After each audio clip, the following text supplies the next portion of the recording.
ঘন সবুজ বনে অনেক প্রাণী মিলেমিশে থাকতো। তাদের মধ্যে ছিল এক চতুর খরগোশ। সবাই তাকে খুব পছন্দ করত, কারণ সে ছিল বুদ্ধিমান আর সাহসী। কিন্তু একদিন সেই বনে এলো এক দুষ্টু বাঘ। সে গর্জাতে গর্জাতে বলল, এই বন এখন আমার, সবাই আমার কথা শুনে চলবে। তখন সব প্রাণী ভয়ে পালিয়ে গেল, কিন্তু খরগোশ ভাবলো ভয় পেলে চলবে না, কিছু একটা ব্যবস্থা করতে হবে। খরগোশ গেল বাঘের কাছে।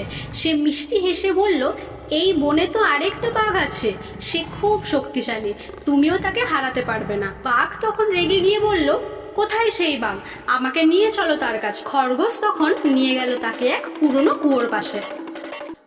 বাঘ যখন কুয়োর জলে দেখলো, সে নিজের প্রতিচ্ছবি দেখতে পেল, আর দেখে ভাবলো ওটাই সেই শক্তিশালী বাঘ।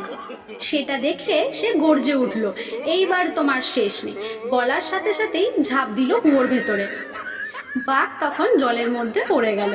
সব প্রাণী জঙ্গলে ফিরে এলো। আনন্দে খরগোশকে ঘিরে সবাই নাচতে লাগলো, আর চতুর খরগোশের বুদ্ধিতেই তারা পেল শান্তি। এইভাবেই সেই খরগোশ হয়ে উঠল বনের নায়ক। গল্পটা কেমন লাগলো জানিও, ভালো লাগলে লাইক, কমেন্ট আর